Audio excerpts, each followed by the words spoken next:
बुद्ध के प्रश्नों ने इन्हें उलझा दिया है। ये तो ब्राह्मणों का अपमान है, ये तो ब्राह्मणों का अपमान है, ये तो ब्राह्मणों का अपमान है।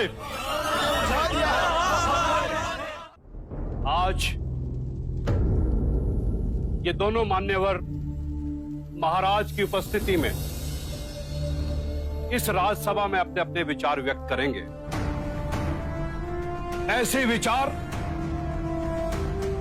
जिससे आप लोगों के ज्ञान की वृद्धि होगी। अब मैं दोनों मान्यवर से विनती करता हूं कि वो किसी एक विषय पर अपने विचार प्रकट करें। आप आयु में मुझसे छोटे हैं, अतः विषय चुनने का अवसर भी मैं आप ही को देता हूं। कहिए, किस विषय पर चर्चा करनी है? प्रणाम सौंदंड। क्या आप बता सकते हैं कि एक सच्चे ब्राह्मण में कौन कौन से गुण होना अनिवार्य है? यदि आप चाहें तो वेदों के उदाहरण भी दे सकते हैं। वेद पाठ तो सौंदंड का प्रमुख विषय है। वेद की गहन गुत्थियों को सुलझाने में आप महारथी हैं। भिक्षु गौतम, पूर्ण ब्राह्मण बनने के 5 लक्षण हैं। सुंदर रूप, मंत्रोच्चारण एवं अनुष्ठान करने में प्रवीण, 7 पुष्टों से रक्त की शुद्धता, अच्छा ज्ञान, अच्छा कर्म। इन 5 गुणों में से भी सर्वाधिक महत्वपूर्ण गुण कौन कौन से होने चाहिए? और इनमें से किसी भी गुण के अभाव में क्या वो सच्चा ब्राह्मण हो सकता है? अंत के 2 गुण, अच्छा ज्ञान एवं अच्छा कर्म। सुंदर रूप, मंत्रोच्चारण एवं अनुष्ठान करने की प्रतिभा, 7 पीढ़ियों से रक्त की शुद्धता आवश्यक नहीं। क्षमा कीजिएगा, परंतु सोनदत्त जी उचित उत्तर नहीं दे पाए। बुद्ध के प्रश्नों ने इन्हें उलझा दिया है। ये तो ब्राह्मणों का अपमान है।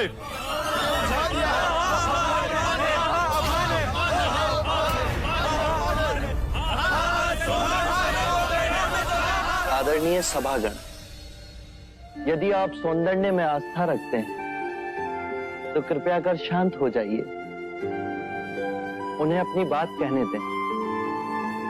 यदि आप उनमें आस्था नहीं रखते तो आप में से जो चाहे इस विषय की चर्चा को आगे बढ़ा सकता है। मैं आप सभी के प्रश्नों के उत्तर दूंगा।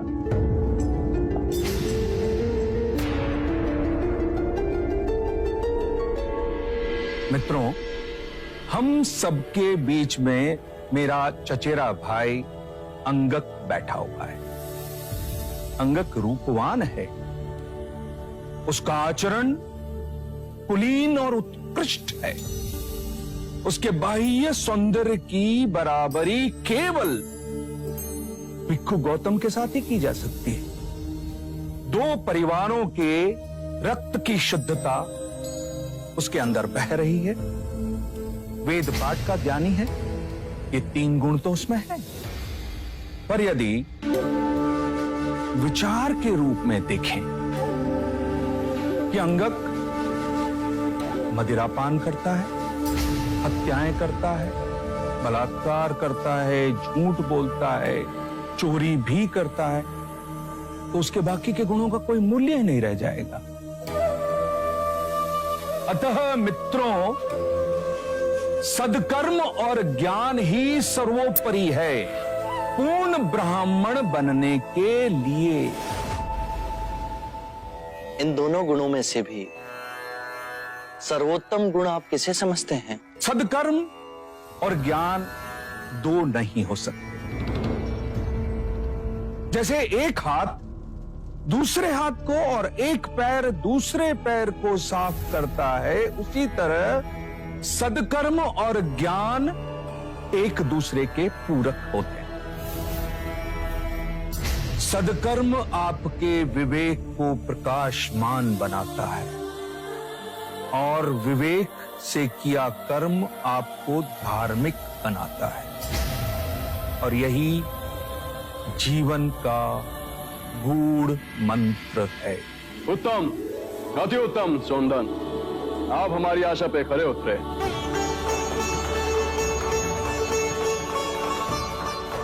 बुद्ध, अब आप बताएं कि हमारे परम विद्वान सोनदन से आप क्या पूछना चाहते हैं?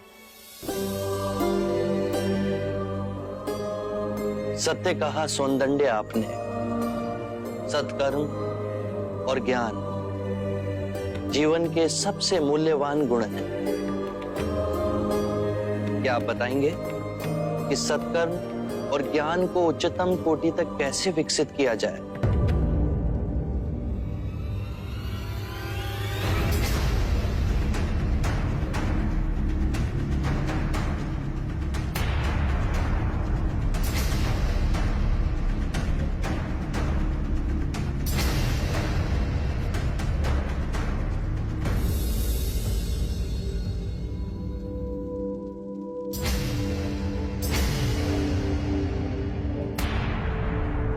हे करुणा निदान,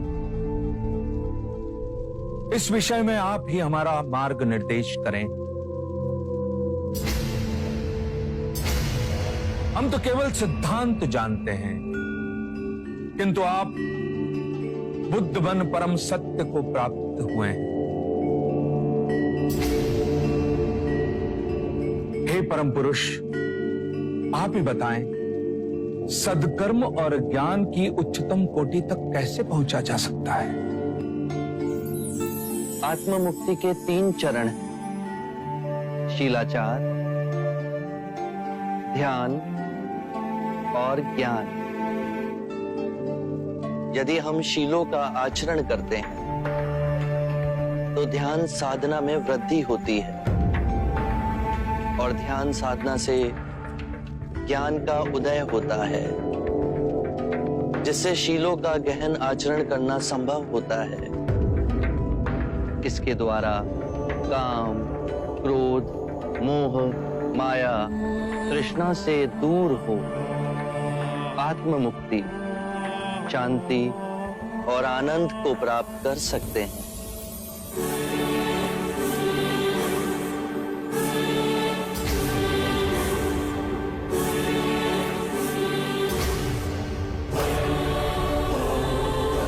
हे करुणा निधि, आपने मेरी आंखें खोल दी, मुझे अंधकार से प्रकाश में ले आए।